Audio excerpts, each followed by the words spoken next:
પૂજ્ય નારાયણ બાપુનું એ ભજન છે, તારા ઘટમાં પીયું બિરાજે. ભજનની ઉપરથી મને એક યાદગારી તમારી બહુ, મેં ઘણી તમારી રીલ્સ, તમારા વિડીયોઝ અને ઘણી બધા જોયું છે.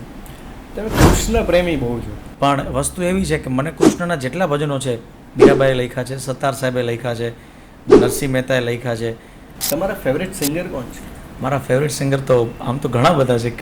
અમુક વસ્તુ ભજનો સાંભળો તો નારાયણ બાપુને સાંભળું, પૂજ્ય લક્ષ્મણ બાપુ બારોટને સાંભળું, મારા એક કાકા છે પરેશભાઈ વડિયા, એ પણ સારા ભજનો ગાય, નિરંજનભાઈ પંડ્યા છે, આ લોકોને સાંભળું. ગઝલ સાંભળ્યું હોય તો ઓસમાણભાઈની સાંભળું. ઓલરાઉન્ડર મને કાંઈક જેમનામાંથી કાંઈક લેવું હોય તો કીર્તિભાઈ છે, કીર્તિદાનભાઈ, એમના પાસેથી સાંભળું. ફોક સાંભળવું હોય તો અત્યારે કેટલા બધા કલાકારો છે. એટલે ફેવરિટ તો કોઈને ના કહી શકું, પણ ઓલ્ડ સિંગરમાં ઘણા બધા છે કે જેમ કે લતા દીદીને હું બહુ અતિ દિલથી ચાહું છું. ગઝલ સિંગરમાં વાત કરીએ તો ગુલામ અલીજી છે, જગજીત સાહેબ છે. આ અમુક એવા છે કે જે મારા હૃદયમાં છે. તમારામાં એક વસ્તુ મેં બહુ નોટિસ કરી છે, માન, મર્યાદા અને મોહ, આ ત્રણેય તમારામાં રહેલું છે. Welcome Mayurbhai, and thank you so much તમે અમારા શોમાં આવ્યા અને બહુ લોંગ સફર અને બહુ જર્ની પછી તમે ફરી પોડકાસ્ટની અંદર આવ્યા છો. અને યસ, કેટલા લોટ્સ ઓફ ટાઈમ પછી તમે ક્યાંક ફરી ઇન્ટરવ્યૂ પર આવ્યા છો? આમ તો મને યાદ છે મેં કદાચ એકાદું ઇન્ટરવ્યૂ દીધું છે, બાકી ઇન્ટરવ્યૂ મેં આપ્યા નથી બહુ. એટલે આ કદાચ મારી લાઈફનું બીજું છે. બસ હવે આપણે દુનિયા ફરી, તમે ખાસી બધી વર્લ્ડ ટ્રાવેલ કર્યું છે અને ઘણા બધા ફર્યા છો. આખી દુનિયાની તમારી જર્ની, તમારી લાઈફ, સક્સેસ, ફેલિયર, સ્ટેબિલિટી, સંગીત, સૂર, આ બધી વાતો આ પોડકાસ્ટમાં આપણે કરવાની છે. જી. અને મયુર દવે કોણ છે ને એની ખાસ ક્યાંક ને ક્યાંક હિડન છે મયુર દવે. તો રિયાલિટી મયુર દવે અને એક સ્ટેજ ઉપરના મયુર દવે, આ બંનેમાં શું ડિફરન્સ છે આજે આપણે જોઈએ. So let's go and let's start. Okay. તમારી લાઈફની શરૂઆત ક્યાંથી અને સંગીત રૂપી ક્યાંથી સ્ટાર્ટ થઈ? સંગીત રૂપી યજ્ઞેશભાઈ, હું તમને કહું તો મને મારા વારસામાં મળ્યું છે. મારા અગાઉના ઇન્ટરવ્યૂમાં મેં આ વાત કરી હતી, પાછી તમારી સામે સૌ પ્રથમ વખત આવ્યો છું એટલે હું કહું કે મારા દાદા ભજનો ગાતા, મારા પપ્પા હાલ અત્યારે ભજનો ગાય છે.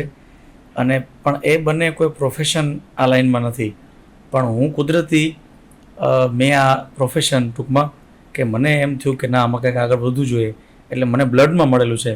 અને એ બ્લડમાં મને ભજન જ મળ્યા છે. મેં ભજન ગાવાથી શરૂઆત કરી છે. તમારી પહેલી યાદગાર મેમરી એવી સંગીત સાથેની કઈ છે? આમ તો ઘણી બધી મેમરી છે, પણ મને પાક્કું યાદ છે કે મારા પપ્પા સાથે એક ભજન પ્રોગ્રામમાં ગયો હતો, એક ભજનના પ્રોગ્રામમાં, અને ત્યારે એક જ ભજન મને ગાવા દીધું હતું. પૂજ્ય નારાયણ બાપુનું એ ભજન છે, તારા ઘટમાં પીયું બિરાજે, અંતરપટ જોને ખોલી, હૃદયમાં વસ્તુ છે અણમોલી. એ પહેલું ભજન મેં ગાયું હતું અને 20 રૂપિયા મને કોઈએ આપી દીધા હતા ખીચામાં મને. એ મારી યાદગાર મેમરી છે હજી. એ 20 રૂપિયાની વેલ્યુ આજે કેટલી?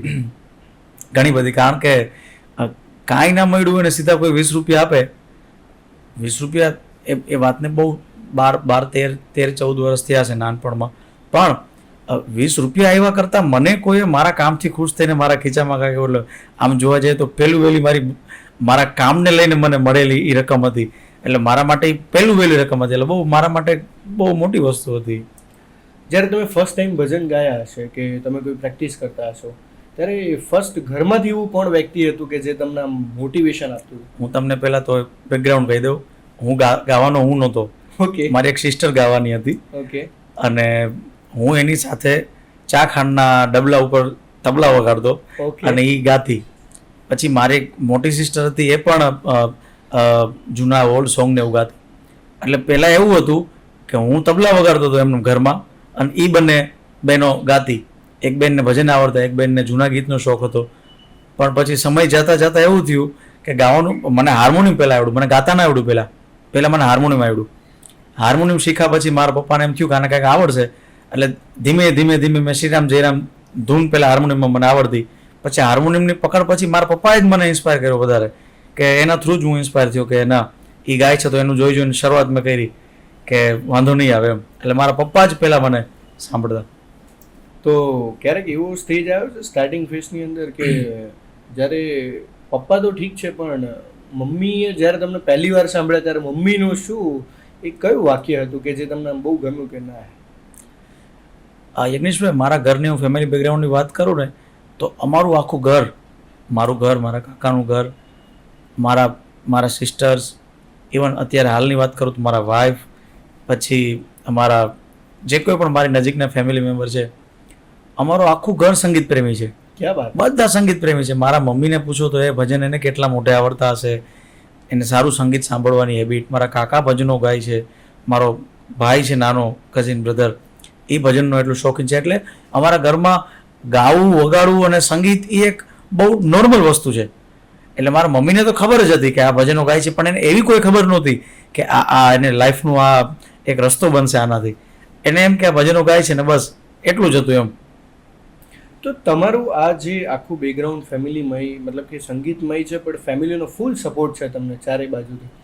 તો જ્યારે તમારા સિસ્ટરને જે સિંગિંગ લાઈનમાં ઇન્ટરેસ્ટ હતો અને પછી તમે કીધું કે ચા ખાંડના ડબ્બા ઉપરથી તમારી શરૂઆત થઈ છે લાઈફની, તો એ જે તમે અત્યારે પહેલું ભજનની વાત કરી ત્યારે એ જે તમે પરફોર્મન્સ સ્ટેજ સામે કર્યું તો એ એક્સપિરિયન્સ તમારો કેવો હતો? હું એ એક્સપિરિયન્સની તમને વાત કરું, મને હજી એ પણ યાદ છે કે ત્યારે મેં હાર્મોનિયમ હું નહોતો પ્લે કરતો. મને આવડતું હતું પણ મને ક્યાંક ને ક્યાંક બીક હતી કે મારાથી, કારણ કે હાર્મોનિયમ સાથે ગાવું એ ત્યારે મારા માટે એક ટફ વસ્તુ હતી. એટલે મારા પપ્પાએ હાર્મોનિયમ વગાડ્યું અને મેં ભજન ગાયું. આવું ઘણો ટાઈમ આવેલું. ત્યારે માઇક હાથમાં રાખીને હું ગાતો. 2-4 ભજનો ફિક્સ હતા કે એ મને આવડતા. બીજું કે એ ટાઈમે એવું થતું કે ભજનમાં હું જાઉં મારા પપ્પા સાથે, ત્યારે અમે સાંજના નીકળી ગયા હોય 7-8 વાગે ભજનમાં જવા આજુબાજુના ગામડામાં, એટલે હું ત્યાં જઈને સૂઈ જાઉં. ઓકે. પછી જ્યારે 12-1 વાગે મારે ગાવાનો ટર્ન આવે ત્યારે મને મારા પપ્પા જગાડે, ત્યારે 1-2 ભજન ગાઈ લો, પાછો સૂઈ જાઉં કે વિરાટ ચલ તારી ગાડી હવે રેડી થઈ. હા, એટલે એવું હતું. એટલે પહેલી વાર મારો એક્સપિરિયન્સ એવો હતો કે એક છે કે મને આમ બીક નહોતી ગાવાની, સ્ટેજ ફિયર પહેલેથી નહોતો. એનું કારણ એ છે કે મેં તમને કીધું ને કે મને આ બ્લડમાં મળેલું છે. એટલે ભજન તો મને ગાવાનું પહેલેથી શોખ. અત્યારે બધું ગાવાનું આમ ગાવાનું થાય બધા જેવી પબ્લિક હોય એવું, પણ ભજન ગાવાનો મને અંદરથી શોખ હતો. એટલે ભજન ગાવામાં મને કોઈ દિવસ ક્યાંય ડર નથી લાગ્યો. હાલમાં ભજનો ગાવાના હોય તો હું એકદમ મુક્ત મને ગાતો હોય. હજી ક્યારેક કાંઈક અચાનક એવી વસ્તુની ફરમાઈશ આવી જાય ને ગાવું મારે વિચાર કરવો પડે, પણ ભજનની ફરમાઈશ આવે એટલે હું ખુલ્લા દિલથી ને મારી મોજથી ગાઉં ભજન. એટલે પહેલેથી જ ભજન ગાવામાં મને કોઈ દિવસ ડર નથી લાગ્યો. આ ભજનની ઉપરથી મને એક યાદગારી તમારી બહુ, મેં ઘણી તમારી રીલ્સ, તમારા વિડીયોઝ અને ઘણી બધા જોયું છે. તમે કૃષ્ણ પ્રેમી બહુ છો. જી રાઈટ. કે તમે દ્વારકાધીશને બહુ જ માનો છો અને તમને અતૂટ વિશ્વાસ છે દ્વારકાધીશ ઉપર. તો આ દ્વારકાધીશ અને તમારા વચ્ચે શું એવો સંબંધ છે અને ક્યાંથી કનેક્ટિવિટી વધારે થઈ? મને ખાસ કરીને દ્વારકાધીશના જેટલા પણ ભજનો છે એ મને બહુ ગમે. એટલે એવી રીતે જેમ કે અત્યારે તમે હાલ કીધું મથુરાના રાજા થયા છો, ગોવાળોને ભૂલી ગયા છો, એ તમે રીલ, પણ વસ્તુ એવી છે કે મને કૃષ્ણના જેટલા ભજનો છે, મીરાબાઈએ લખ્યા છે, સત્તાર સાહેબે લખ્યા છે, નરસિંહ મહેતાએ લખ્યા છે. મને કુદરતી અમારા ગાયકીના ક્ષેત્રમાં 2 પાર્ટ છે. કાનદાસ બાપુનો એક એની લાઈન અલગ છે અને એક નારાયણ બાપુની લાઈન અલગ છે. એમાંથી હું નારાયણ બાપુની ધારામાં ભજનો ગાઉં છું અને બાપુએ પણ ખૂબ કૃષ્ણ ભક્તિના ભજનો ગાયા છે. એટલે મને પહેલેથી જ લાઇટ ભજનો અને કૃષ્ણ ભક્તિના ભજનો ગાવાનું મને ખૂબ પ્રિય એમ. આજ બધા જ ભજનોમાં સૌથી ફેવરેટ ભજન તમારું કયું છે કે આમ કહેવાય ને કે કોઈની ફરમાઈશ ના હોય તો આ તો પહેલા ગઈ જ નાખો? આમ તો એવા ઘણા બધા ભજનો છે, પણ મને દિલથી અમુક ભજનો બહુ ગમે છે. એમાંથી તમે કીધું એમાં મનાવી લેજો, માને તો મનાવી લેજો, મારા વાલાને વઢીને કહેજો. પછી થોડુંક લાઇટ ભજનમાં પૂજ્ય બાપુ ગાતા અને અત્યારના પણ ઘણા કલાકારો સારું ગાયું છે. રોમ રોમ હર બોલે, હર મેં સમા કર હર હી હો જા, હર મેં હર દર્શાવે, એ એક ભજન છે રોમ રોમ હર બોલે. તો એવા ભજનો છે કે જે હું ખૂબ સાંભળું, મને ખૂબ ગમે. તો 2 લાઈન દ્વારકાધીશ ઉપર તમારું ફેવરેટ ભજન? અચ્છા. મથુરાના રાજા થયા છો, તમારા ગોવાળોને ભૂલી ગયા છો રે, મથુરાના રાજા થયા છો, તમારા ગોવાળોને ભૂલી ગયા છો, માને તીને મેલે ગયા છો રે. હે ઓધાજી રે મારા વાલાને એ વઢીને કેજો રે, માને તો મનાવી લેજો રે. હે ઓધાજી રે મારા વાલાને એ વઢીને કેજો રે. ક્યાં વાત છે, જોરદાર. જે વાત છે ને એ મેં ઘણા બધા લોકોને સાંભળ્યા છે, મેં ઘણા બધા લોકોને જોયા છે. તો આજે આજની ભાષામાં જેને સ્કિલ જે કહે છે કે સ્કિલમાં ગાવું, આ સ્કિલમાં, તો આ સ્કિલ શું છે એકચ્યુઅલી? મારી દ્રષ્ટિએ સ્કેલ એટલે તો કોઈ પણ એક તો પીચ હોય ગાવાની, કે કોઈ માણસની રેન્જ હોય ગાવાની, કે સી શાર્પ હોય, ડી હોય, ફ્લેટ એફ શાર્પ હોય એમ. પણ હું એવું માનું છું કે સ્કેલ કરતાં માણસ જે સૂરમાં ગાય છે એના ઉપર એની એ મજબૂતાઈ કેટલી છે. કારણ કે ભગવાન બધાને સરખું વોઇસ નથી આપતો.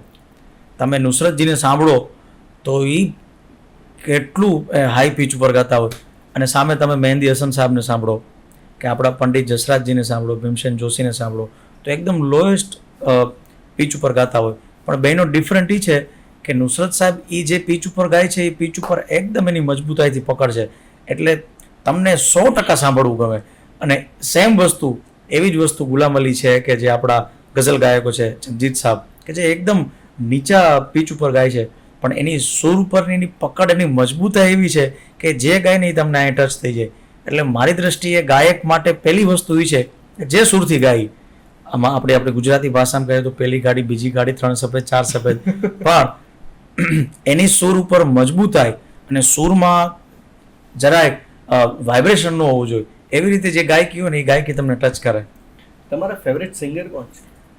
મારા ફેવરેટ સિંગર તો આમ તો ઘણા બધા છે, કોના નામ લો, કારણ કે હું સંગીતમાં મારું એક મારો પોતાનો એક ડિફરન્ટ ચોઇસ છે, કે અમુક વસ્તુ સાંભળવી હોય તો આમને હું સાંભળું, અમુક વસ્તુ સાંભળવું હોય તો આમને સાંભળું, અમુક વસ્તુ ભજનો સાંભળવું હોય તો નારાયણ બાપુને સાંભળું, પૂજ્ય લક્ષ્મણ બાપુ બારોટને સાંભળું, મારા કાકા છે પરેશભાઈ વડિયા, એ પણ સારા ભજનો ગાય, નિરંજનભાઈ પંડ્યા છે, આ લોકોને સાંભળું. ગઝલ સાંભળવી હોય તો ઓસમાણભાઈની સાંભળું. ઓલરાઉન્ડર મને કાંઈક જેમનામાંથી કાંઈક લેવું હોય તો કીર્તિભાઈ છે, કીર્તિદાનભાઈ, એમના પાસેથી સાંભળું. ફોક સાંભળવું હોય તો અત્યારે કેટલા બધા કલાકારો છે, એટલે ફેવરિટ તો કોઈને ના કહી શકું, પણ ઓલ્ડ સિંગરમાં ઘણા બધા છે, કે જેમ કે લતા દીદીને હું બહુ અતિ દિલથી ચાહું છું. ગઝલ સિંગરમાં વાત કરીએ તો ગુલામ અલીજી છે, જગજીત સાહેબ છે, આ અમુક એવા છે કે જે મારા હૃદયમાં છે. હું ગાડીમાં જતો હોય કે રાતે સુવાનો સમય હોય તો એમને સાંભળતો જોઈએ કોઈ ને કોઈ. ક્યારેક તમને ફ્રસ્ટ્રેશન આવી જતું હશે, તો એ ફ્રસ્ટ્રેશનના ટાઈમે તમે કોને વધારે સાંભળવા પ્રિફેર કરો? એ એક જ એવો ટાઈમ છે કે એ ટાઈમે ઘણીવાર આપણે હેડેક થઈ ગયું હોય કે કેમ થાય કે હવે કંઈક મગજ શાંત કરો છે તો ગઝલો સાંભળું હું સારી. ગઝલો જગજીત સાહેબની જેટલી ગઝલો છે એ સાંભળું. એમાંથી મારી મોસ્ટ ફેવરિટ જગજીત સાહેબની 2-3 ગઝલો છે. ઝુકી ઝુકી સી નજર છે, પ્યાર કા પહેલા ખત લિખને મેં છે, પછી તેરે આને છે, તેરે આને કી જબ ખબર મહેકે, તેરી ખુશ્બુ સે સારા ઘર મહેકે. તો અમુક એમની ગઝલો છે કે જે મારા પ્લેલિસ્ટમાં છે, તો એ સાંભળતો હોઉં. તમને એવું ક્યારે લાગ્યું કે ગુજરાતી લોકગીતની પરંપરામાં ગ્લોબલી મારે લઈ જવું જોઈએ? કારણ કે હજી હું જર્ની ઉપર છું, અને કોઈ ને કોઈ માણસનો એક પોતાનો એક એમ હોય કે ભાઈ આપણું જે લોકસંગીત છે, હું ગુજરાતી લોકસંગીતની એટલી વાત 100% કહી શકું, અત્યારના જે પણ આર્ટિસ્ટો છે બધાનો એક ભાવ બહુ સારો છે કે ગુજરાતી આર્ટને આપણું જે ફોક છે, આપણું જે મેઇન જે આપણું ફોક સિંગિંગ છે, એને અત્યારે વિશ્વના ફલક સુધી પહોંચાડી દીધું છે. પહેલાં પણ હતું એવું નથી, પણ જે એનો ગ્રાફ છે એ એકદમ અપયોગ્ય છે. અને મને પણ ધીમે ધીમે એવું લાગે કે ભાઈ હું જ્યારે એબલ બનું એ વસ્તુને, ત્યારે હું પણ એવી રીતે ગુજરાતી ફોકને રિપ્રેઝેન્ટ કરીશ કે હું કાંઈક એનો નિમિત્ત બન્યો હોય કે આ વસ્તુ મયુરભાઈ એમાં નિમિત્ત બન્યા કરવામાં. આપણે કાંઈ કરી નથી શકતા, પણ કુદરત આપણે નિમિત્ત બનાવે. એમ અત્યારના ઘણા કલાકારો છે કે જેણે ગુજરાતી ફોક સિંગરને એક બહુ અલગ લેવલ ઉપર પહોંચાડી દીધું છે. આપણી ગુજરાતી ઇન્ડસ્ટ્રીની વાત કરું ને તો એક બહુ મેં નોટિસ કરેલી વાત છે અને મને બહુ ગમે છે કે એ નાનો આર્ટિસ્ટ હોય કે પછી મોટો આર્ટિસ્ટ હોય, જો એને બે કડી પણ આવડે છે ને તો એને સ્ટેજ આપવામાં ચોક્કસ આપે છે. હા, એટલે એમાં કેવું છે કે યજ્ઞેશભાઈ, કે આપણી ગુજરાતી પ્રજા છે ને એ બહુ સરળ ભોળી અને પ્રેમાળ છે. તમે બે સારા કૃષ્ણના ભજનો ગાઓ ને તોય તમને સ્વીકારે. અને તમે, કારણ કે આપણી પ્રજામાં કેવું છે કે અતિ ક્લાસિકલ છે, વર્ગ આખો છે જ એવું નથી, પણ મોસ્ટ ઓફ વર્ગ એવો છે કે જે દ્વારકાધીશના તમે કીધું એમ ભજનો સાંભળે, આપણી જે મૂળ પરંપરા એમને સાંભળવાવાળો વર્ગ છે. એટલે હું તો અત્યારના જેટલા પણ મારી એજના જે પણ ભાઈઓ છે, હું એને એટલી જ પ્રેમથી એમ કહી શકું ભાઈ તરીકે કે તમે મોજથી અને ખુલ્લા મનથી અને આપણું જે ગુજરાતી ફોક છે એને ગાઓ. કુદરત તમને તમારા ભાગનું, તમારા હકનું આપશે અને આપણી પ્રજા સ્વીકારશે. બસ તમે એક પ્રેમથી ને ભાવથી આપણું જે મૂળ પરંપરા છે એને ગાઓ. તમને ક્યારે એવું લાગ્યું કે આ જે સિંગિંગ છે એ મારું પેશન બની ગયું છે યા પેશન બનશે? મેં તમને શરૂઆતમાં વાત કરી એમ કે હું હાર્મોનિયમ વગાડતો ત્યારે મને એવું તો હતું કે આમાં મારે આગળ તો વધવું છે. પહેલાં ખાલી મારે એટલું મારો ગોલ હતો. પણ પછી હારવા સાથે સાથે ફેમિલીનું એવું હોય ને ઈચ્છા કે ભાઈ સ્ટડી પણ કરે, એટલે હું ડિપ્લોમા ઇલેક્ટ્રિકલ એન્જિનિયરિંગમાં મેં જોઈન કર્યું નોબલ યુનિવર્સિટીમાં.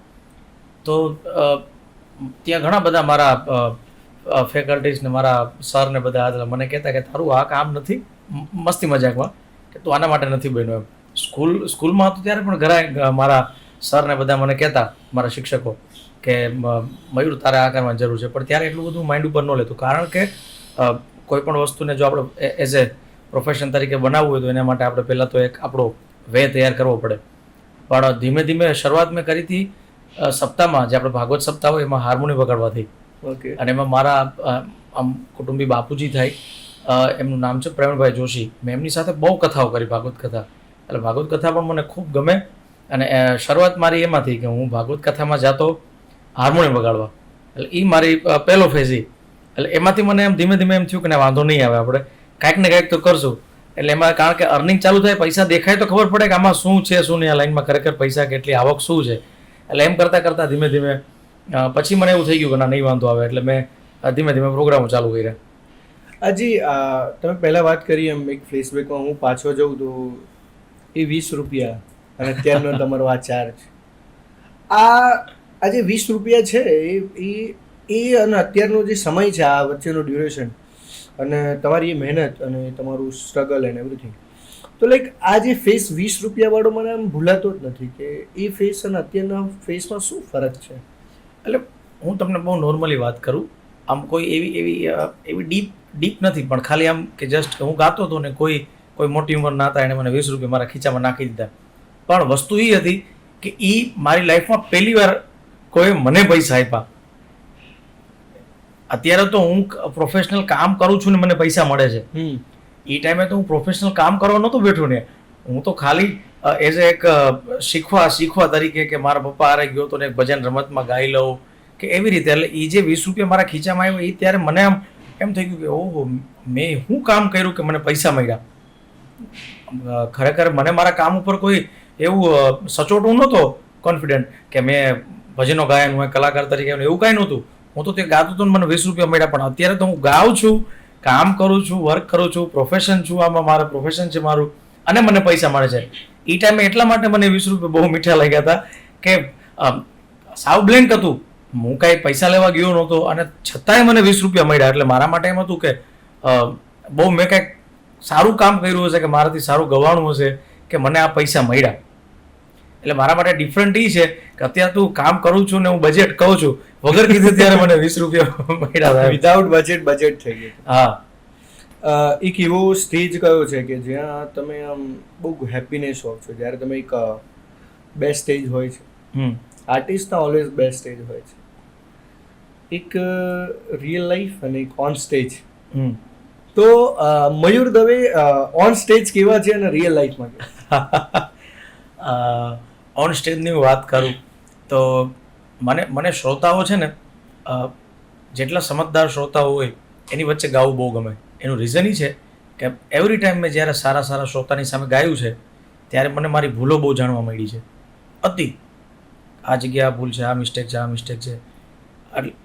માસમાં તો આપણે ગાતા જ હોય પબ્લિકમાં, અને પબ્લિકમાં અત્યારે તો સંગીતની સમજ ઘણાને હોય, ઘણા સારું સાંભળતા હોય, પણ જ્યારે ક્વોલિટી શ્રોતા બેઠા હોય સામે કોઈ એવા કે જે તમારાથી પણ જાણકાર છે, ભલે ગાતા નથી, ગાઈ નથી શકતા, પણ એ જાણે છે બધું, એવા શ્રોતાઓની સામે મને ગાવાની બહુ મજા આવે.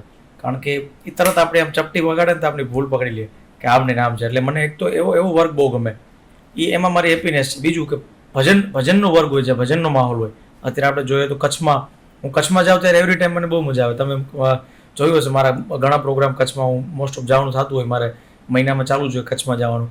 તો કચ્છમાં જાઉં ત્યારે મને ભજનની બહુ મજા આવે. એટલે એક તો પ્યોર શ્રોતા એવા હોય કે જે બધું સમજતા હોય, અને એક પ્યોર ભજન સાંભળતા હોય. આ બે જગ્યાએ મને મારો અંતરનો આનંદ હોય.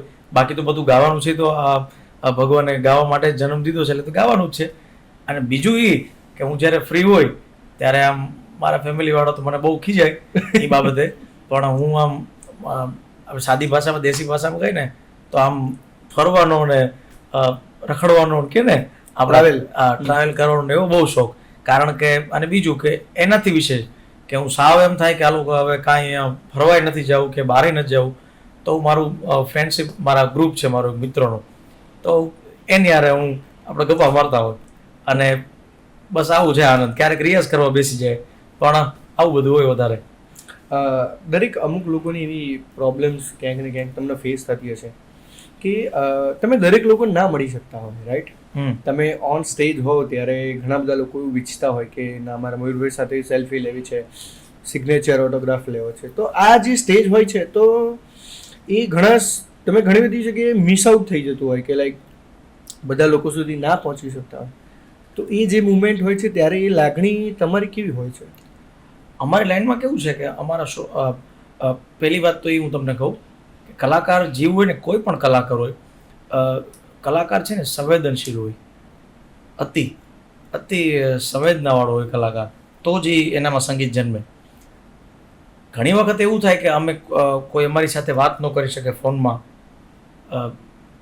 પાર્ટ ઓફ ખાલી અમારું જે આ પ્રોગ્રામ હોય, આરામમાં હોય, સૂતા હોય. ઘણા એવા માણસો છે કે જેમને સમજી શકે છે 100% કે ભાઈ વાંધો નહીં, પ્રોગ્રામમાં હોય, વાત ન થઈ, 2 વાર વાત ન થઈ, 4 વાર વાત ન થઈ, 5 વાર વાત ન થઈ, તો અમારું ખોટું ન લગાડે. અમુક એવા વ્યક્તિઓ, અમુક એવા અમારા કોન્ટેક્ટમાં હોય કે આપણે હજારો વખત એની યારે વાતો કરી હોય, હજારો વખત આપણે એમના પ્રોગ્રામમાં ગયા હોય, એમનું માન રાખીને આપણે પ્રોગ્રામ કરી દીધા હોય, પણ ક્યારેક આપણાથી એનો પ્રોગ્રામ ન થાય તો એને બહુ ખોટું લાગે કે મારો કેમ ફોન ન પડ્યો. પણ એ એક સમજવાની વાત છે. પછી તમે જે વાત કીધું કે ઘણીવાર કોઈ સામે હોય ને મળી ના શકતા હોય, એવું ઘણી બધી વખત થયું છે. મોસ્ટ ઓફ વખત, ઘણી વખત.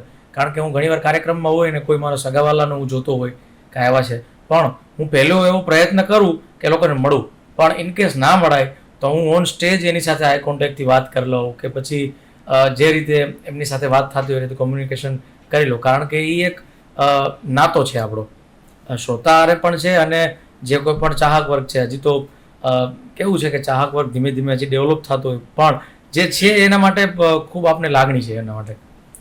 મયુરભાઈ, તમારામાં એક વસ્તુ મેં બહુ નોટિસ કરી છે, માન, મર્યાદા અને મોભો. તમે ત્રણેય વસ્તુ મેન્ટેન કરીને રાખો છો.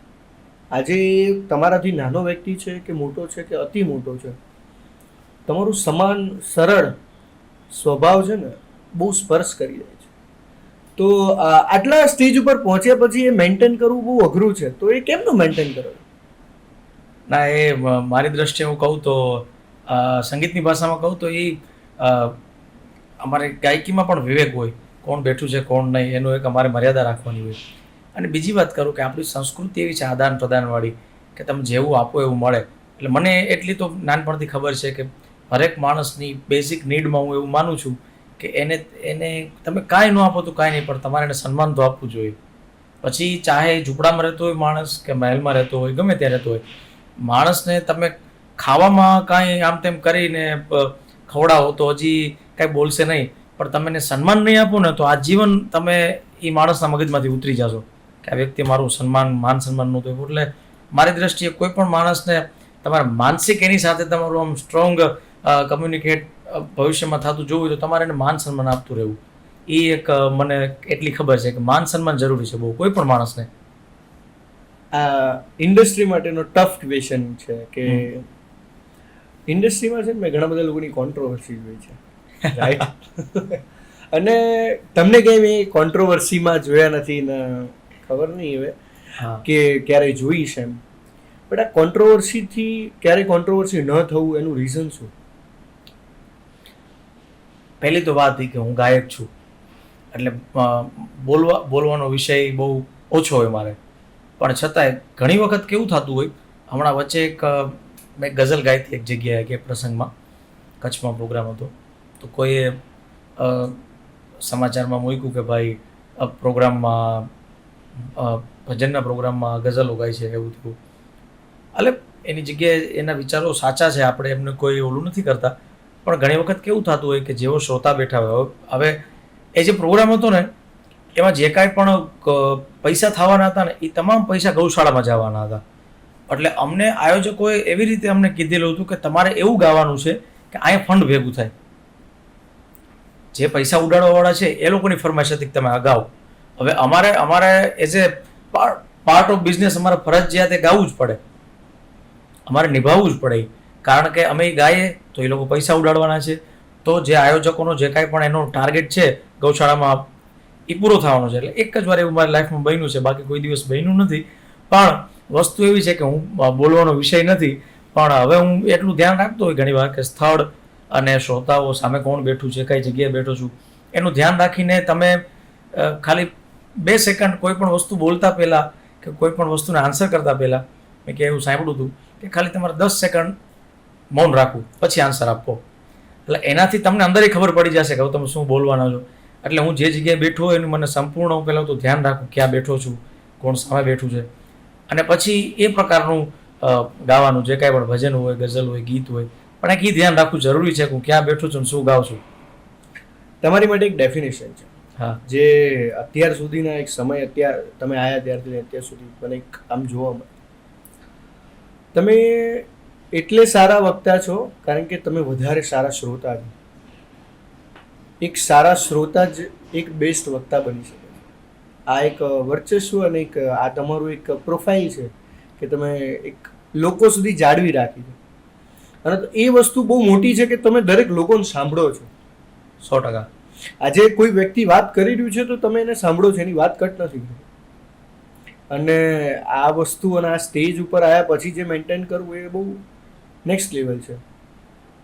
અમારી આપણી ગુજરાતી પરંપરામાં કેવું છે કે આમ તમે જુઓ તો મૂળ આપણી ભજનોની પરંપરા છે, આપણું જે લોકગીત, લોકસંગીત આપણું.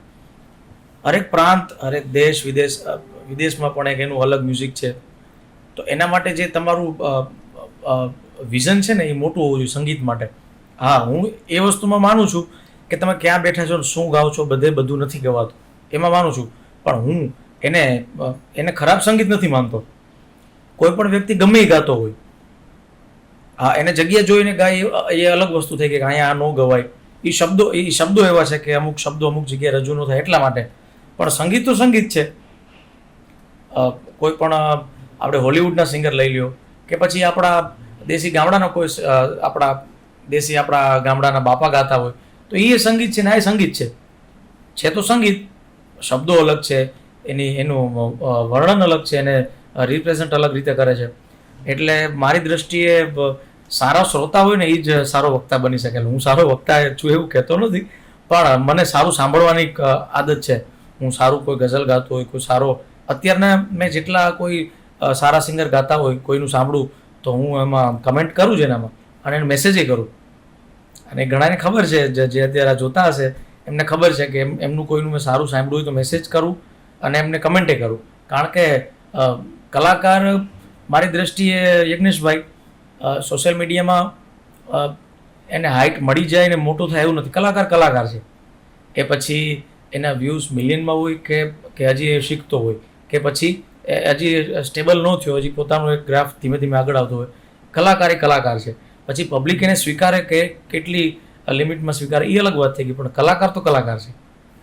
અને આ સ્ટેજ ઉપર પહોંચ્યા પછી ક્યાંક ફીલ થયું છે ફેન્સ કે લાઈક પર્સનલ લાઈફમાં કે આટલું મોટું નામ થઈ ગયું. તો અત્યારે છે ને અહમ બહુ છે, બહુ બધું. અને આ ઇન્ડસ્ટ્રીની વાત કરીએ ક્યાંક ને ક્યાંક તો અહમ કેવું છે કે તમારામાં ક્યાંય અહમ જોવા નથી મળતો. તો આનું રીઝન શું છે? આમાં એવું છે કે તમને નથી દેખાતો તો એ કાં તો હું ભાગશાળી છું, કાં તો તમારી આંખો એવી છે કે તમે અહમ નથી જોતા. ઘણાને દેખાય છે, ઘણાને નથી દેખાતું. પણ વસ્તુ એવી છે કે એ એક પાતળી ભેદરેખા છે સમજવાની. કોઈ પણ માણસને, કોઈ માણસ તમને ફોન ઉપાડીને એમ કહે કે પછી કરું નિરાતે ફોન, તો એમાં મારો અહમ નથી. સામેવાળો વ્યક્તિ એને અહમ સમજી લે છે કે આપણે મયુરભાઈને ફોન કર્યો, કે આપણે ફલાણા કલાકારને ફોન કર્યો, તેણે કીધું પછી કરું ફોન, અત્યારે કામમાં છું. તો એ અહમ નથી. કાંઈક એવી સિચ્યુએશન છે. હવે અત્યારે કેવું થાય છે કે શ્રોતાઓમાં એવી અમુક એવા સંબંધો હોય કે એને ધીરજ ન હોય, એટલે એ તરત જ એમ કે ના, મને ફોન ના પાડી, કલાકાર થઈ ગયા, એવડા મોટા અભિમાની થઈ ગયા. પણ ખરેખર એવું હોતું નથી. અને હું ભગવાન પાસે અને ઈશ્વર પાસે સતત એ જ વસ્તુ માગું કે મારામાં સંગીત આવે, મારામાં એ જે કાંઈ પણ સૂર ઉતરે એ ઉતરે, પણ અભિમાન ન કોઈ દિવસ આવવું જોઈએ, એવું ભગવાન પાસે માગું રોજ. સમજણ અને સમજદારી બંનેમાં બહુ ફરક છે. આજે તમે અત્યારે વાત કરી ને તો જે તમે કહો છો ને એ સમજણ છે, તો એ સમજણને સામેવાળાએ સમજદારીથી લેવી. હા, જો એ જ સમજણ લે છે ત્યારે એ સમજદારી નહીં કરી શકે. બરોબર છે. તો આ સમજણ અને સમજદારીની જે પરંપરા અને ગેમ છે ને બહુ જૂની છે. હા, ના સવાલ નથી. આજના યુથ માટે તમે શું કહેશો કે આજનું યુથ એવું કહે છે કે આ જે લોકગીત છે એને એવોઇડ કર્યા છે અને એવોઇડ કરી રહ્યું છે ક્યાંક ને ક્યાંક. તો લોકગીત વિશે તમારું શું કહેવું છે કે એ આજે કોઈ વ્યક્તિ છે એને લોકગીતને કેટલું પ્રાધાન્ય મળી રહ્યું છે અને મળવું જોઈએ ખરેખર? લોકગીત છે ને, પદ્મશ્રી ભીખુદાનભાઈ એમ કહેતા કે વગડામાં ઉગેલું ફૂલ છે, એને કોઈ પાણી પાવા નથી ગયું, એને કોઈ વાવ્યું નથી, એને કોઈ ઉછેરવા નથી ગયું, એ એની મેળાએ જાતે ઉગ્યું ને એને લોકગીત. ભીખુદાનભાઈ આવી વાત કરતા, અને મને એ વાત બહુ હૃદયસ્પર્શી લાગી. અને એવા ઘણા કવિઓ છે કે જેણે પ્રકૃતિ ઉપર ખૂબ લખ્યું છે. અને બીજું કે આપણી સનાતન સંસ્કૃતિ એવી છે યજ્ઞેશભાઈ કે આપણે કઈ વસ્તુની પૂજા નથી કરતા એવું બતાવો. ઝાડ, પાન, ફૂલ, ફળ, કાંઈ વસ્તુ બાકી નથી. પશુ પક્ષીઓમાં આપણે કેટલી વસ્તુને પવિત્ર માનીએ છીએ, આપણે જળચર પ્રાણીઓની કેટલાની પૂજા કરીએ છીએ, એટલે લગભગ વૃક્ષોની એટલી પૂજા કરીએ છીએ. એટલે પ્રકૃતિના નજીકના જે કવિઓ, હું જેને ઘણાને ઓળખું છું, તો એણે પ્રકૃતિના એવા ગીતો લખ્યા છે. જેમ કે હું તમને ઉદાહરણ આપું કે રાજભાઈ સાહેબો ગોવાળિયું લખ્યું, રાજભાઈ સાહેબો ગોવાળિયું લખ્યું. એણે તો ઘણા વર્ષો પહેલાં સાહેબો ગોવાળિયું લખેલું હતું. પ્રકૃતિની એકદમ નજીક રહે છે એ વ્યક્તિને, આપણે તમને સેલ્યુટ કરીએ. પણ એટલા પ્રકૃતિની નજીક રહે છે. પણ અત્યારે હવે તમે સાહેબા ગોવાળીના વર્ઝન જુઓ, બહુ બધા વર્ઝન થઈ ગયા. અત્યારે તમે વર્ઝન જુઓ, કેટલા વર્ઝન આવે છે. એવી રીતે પદ્મશ્રી દાદ બાપુ છે, એમણે કેવી કવિતાઓ લખી, જે તે સમય લખી. કે પણ હું એવું માનું છું કે કોઈ પણ વસ્તુ છે એનો જ્યાં સુધી યોગ્ય સમય ના આવે ત્યાં સુધી પાકેની વસ્તુ પાકતી હોય. એમ અમુક ટાઈમ થાય. એટલે હું એવું માનું છું કે લોકગીત અત્યારે આપણા ગુજરાતી કલાકારોએ એને એક વિશ્વના ફલક સુધી પહોંચાડી દીધું છે. અને એમાં આપણા ગુજરાતી જેટલા પહેલી હરોળના, બીજી હરોળના કે જેટલા કલાકારો છે એ બધાને માતાજી પાસે આપણે એવું માગીએ કે એને સદાય માટે આવા ગાતા રાખે ને હજી વિશ્વના ફલક સુધી પહોંચાડે. પ્રફુલ્લભાઈ દવેને ખાસ યાદ કરવા પડે લોકગીતની વાત આવે ત્યારે, કે એમણે કેવા ઢાળ આપ્યા છે લોકગીતના, કેવું એણે ગાયું છે. એટલે પ્રફુલ્લભાઈને પણ સત નમન છે. કારણ કે લોકગીતનું કારણ કે હું પર્સનલી પ્રફુલ્લભાઈ દવેનો હું બાય હાર્ટ એનો હું ચાહક છું. કે એ લોકગીત પ્રફુલ્લભાઈ ગાતા હોય તો આપણે આમ 4 ચાંદ લગાડી દે લોકગીતમાં. તમારું ફેવરેટ લોકગીત કયું છે? હે, ફેવરેટ લોકગીત કયું છે? મારું ફેવરેટ લોકગીત, આમ તો ઘણા બધા લોકગીત મને ગમે છે, પણ મને મણિયારો અતિ ગમે છે. તો 2 લાઈન મણિયારાની. એ મણિયારો તે કડાયેલો મોરલો રે, મણિયારો તે, અરે રે મણિયારો તે કડાયેલો મોરલો, એમાં હું રે કાઈ હું રે ઢળકતી ઢેલ રે, છેલ મુજો હાલારી રે મણિયારો, કે બાયુ મારો એ વર્ણાંગી મણિયારો, એ મણિયારો તે હાલું થઈ રહ્યો રે, મણિયારો તે હાલું થઈ રહ્યો એ મુજા દલડા ઉદાસીન હોય રે છેલ મુજો આલારી રે મણિયારો. ક્યાં બાત, જોરદાર. જે ભજનની ઢોળ છે, લોકગીત, દરેકમાં સમાન વોઇસ, સમાન સૂર, અને એ જ સાંભળવાની. તમે જ્યારે ગાઓ છો ને ત્યારે ગુસબમ્સ આવે છે એકદમ આમ એક તો લાઈક એની કંઈક આખું આમ વાતાવરણ એકદમ પોઝિટિવ થઈ જાય છે. હાલ સંગીત છે ને એ ખૂબ શુકન, આપણે કહીએ ને શુકન, આપણે ગુડ વાઇબ્સ શુકન કહીએ ને આપણે આપણી ભાષામાં શુકન. સંગીત શુકનમાં આવે. આપણે સારો આપણે અહીંયા પ્રસંગ હોય તો આપણે કેમ ઢોલને શરણાઈવાળાને બોલાવીએ, સંગીત શુકનમાં આવે. બીજું કે તમે આપણે શરૂઆતમાં શાસ્ત્રની વાત કરી એમ આ સંગીતની જે પરંપરા છે એ આજકાલની તો નથી, દેવતાઓ અને ઋષિમુનિઓથી આ સંગીતની પરંપરા, ખુદ ભગવાન દેવાધિદેવ મહાદેવથી આ પરંપરા આવેલી આવે છે. એટલે સંગીત છે એ શુકનમાં આવે છે. એટલે કોઈ પણ માણસ હોય, હું એવું માનું છું, સુરદાસજીનું એક પદ છે કે જગ મેં અગર સંગીત ન હોતા તો કોઈ કિસી કા મીત ન હોતા. એટલે આ દુનિયામાં સંગીતથી બહાર કાંઈ છે જ નહીં. અહીંયા જેટલા બેઠા છે આપણે, હું છું, તમે છો, અહીંયા બીજા આપણા મિત્રો છે, સાંભળવાવાળા છે, તો કોઈ પણ માણસ હોય, નાના ઘોડિયામાં સૂતું બાળક હોય તો એને સંગીત પ્રિય હોય, અને 80 વર્ષના કે 90 વર્ષના કોઈ વૃદ્ધ હોય એને પણ સંગીત પ્રિય હોય, ગમે તે સાંભળતો હોય. પણ સંગીત વગર સંગીતથી કાંઈ અલગ નથી. આજે આ સવાલ તમારા મમ્મી માટે અને 2 લાઈન મમ્મી માટે હોય, હા, તો તમારા જીવનમાં મમ્મીનો કેટલો રોલ છે? હું આમ બહુ સિમ્પલ ભાષામાં કહું, મારી લાઈફમાં માતા પિતાનો તો 100%, એના વગર તો કાંઈ શક્ય જ નથી. પણ મારા મમ્મીનો એવો રોલ છે હાલની તકે, હજી આજની તારીખે, કે હું ક્યાંય પણ બહાર હોય, એને આટલા વર્ષે ખબર છે કે આનું ટ્રાવેલિંગ બહાર હોય, હું સતત બહાર હોય. અને હું ઘણીવાર કહું, આપણે કેવું કે આપણે યંગ હોય તો આપણાથી બોલાઈ જાય કે મમ્મી કાંઈ ચિંતા ન કરતી ને, ફોન હું કદાચ ન કરું, પણ હું ફોન ભૂલી જાઉં. એક પણ એવો ટાઈમ બાકી નથી કે મારા મમ્મીનો મને દિવસમાં 4 થી 5 વાર ફોન ન આવ્યો. બીજું કે હજી હું ઘરમાં પગ મૂકું અને એને ખબર પડે કે હું આવ્યો છું ઘરમાં, એટલે સડનલી જાગી. બીજું, મારો ટાઈમ કોઈ ફિક્સ ન હોય, રાતે 2 વાગે આવું, 3 વાગે આવું, સવારે 5 વાગે આવું. એ મને એવા ટાઈમે જાગીને મને જે ખાવું હોય પહેલાં તો પૂછે શું ખાવું છે, નાસ્તો કરો છે, હાથે. અને હું હાલમાં હું ક્યાંય પણ હોય તો એને મારી માનો સ્વભાવ નેચરલ છે, એની કોઈ એના ઉપર બોલવા બેસીએ તો આપણું પોસ્ટકાર્ડ ટૂંકું પડે, પણ અવિરત અને અનંત એનો પ્રેમ છે, એમાં કોઈ ખામી કોઈ દિવસ હોતી નથી. એટલે સતત એનો ખૂબ મોટો ફાળો છે, અને સદાયને માટે એને એટલી મારી કેર કરે છે. અને સેમ એવી જ રીતે આપણે કોઈ માણસ સફળ હોય તો એની પાછળ એક સ્ત્રીનો હાથ હોય. એમાં મારી વાઈફ, અત્યારે હું ઘણીવાર હાજર ન હોય, પ્રોગ્રામમાં હોય, કેટલું બહાર હોય, મારે ક્યાંક પ્રસંગમાં હાજરી દેવા જવાનું હોય તો મારી જગ્યાએ એ જાય. એવી કેટલી બધી ઘટનાઓ મારી લાઈફમાં છે કે મને ઘરની કાંઈ ચિંતા રહેવા નથી દીધી. મારા ઘરે કોઈ ગેસ્ટ આવ્યું હોય તો મમ્મીને કેવું છે કે હવે ઉંમર થઈ ગઈ હોય પણ ઘણું ખરું મારા વાઈફે સંભાળી લીધું છે. એટલે મારા માટે ગર્વની વાત એ છે કે મને એવા વાઈફ મળ્યા છે કે મારું સંગીતની જે જર્ની છે, નકર ઘણીવાર માણસને અમુક વસ્તુ સ્ટેબલ કરવા માટે, અમુક મેનેજ કરવા માટે અમુકથી કોન્સન્ટ્રેશન હટી જાય, પણ મારું સંગીતની લાઈનમાં એટલું કોન્સન્ટ્રેશન છે કે મારે ક્યાંય જોવું નથી પડતું, અને બધું એકદમ વેલ સેટ હાલે છે ભગવાનની દયાથી. મા વિશે 2 શબ્દો કે 2 લાઈન કહેવી હોય તો શું કહેશો? મા પાત્ર એવું છે કે ક્યારેય એના વિશે લખાતા કોઈ કવિઓ કે કોઈની કલમ કોઈ દી રોકાતી નથી.